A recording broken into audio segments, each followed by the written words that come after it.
Assalamualaikum warahmatullahi wabarakatuh. Salam budaya. Rahayu, rahayu, rahayu. Teman-temanku sekalian, ada dua sisi di dalam melihat salah satu bilah keris, ya, pedang ataupun tombak. Dua sisi ini kadang penilaian orang itu mengacu kepada ke yang mana gitu. Apakah yang pertama dari sisi eksoteri atau dari sisi keindahan keris atau dalam bentuk keris. Yang kedua dari sisi esoteri, yaitu dari sisi mistiknya, dari sisi mitologinya. Lalu apa itu eksoteri?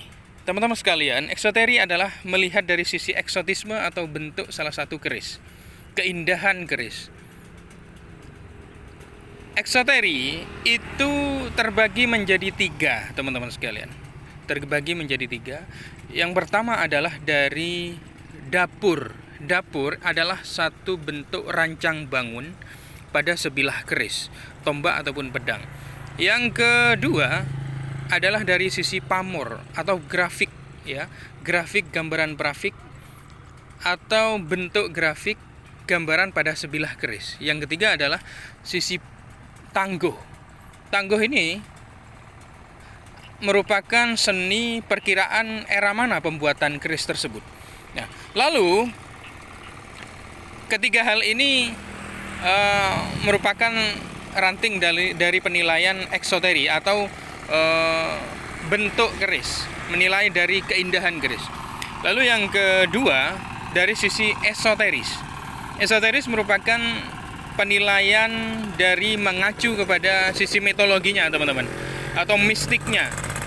Ya, dari sisi mistik ada khodamnya atau tidak, ada tuahnya atau tidak, ada taksunya atau tidak. Ketika sudah seorang melihat pada sisi esoterinya, terkadang mengabaikan dalam hal keindahan atau eksoterinya. Jadi sudah terkadang nih, tapi ada sebagian yang melihat dari dua sisi ini harus lengkap katanya. Ada yang hanya melihat dari esoterinya aja, meskipun keris kamardikan ya karena ini bertuah. Nah, kalau sudah bicara bertuah atau berkhodam itu sudah sisi abstraknya, ya, penilaiannya orang berbeda-beda kadang. Begitulah teman-teman sekalian, melihat cara sudut pandang seorang berbeda-beda nantinya, penilaiannya pun berbeda-beda.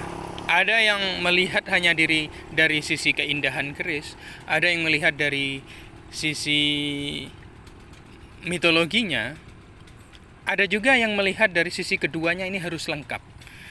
Esoteri kena, eksotisme kerisnya harus kena. Nah, Anda mau milih yang mana itu terserah Anda sendiri, teman-teman sekalian. Terserah Anda sendiri. Saya kira kalau melihat dari sisi dua sisinya, eksotisme dan esoterinya, itu akan lebih baik sebagai penilaian bahwa keris ini cocok dengan kita atau tidak. Terima kasih, teman-teman.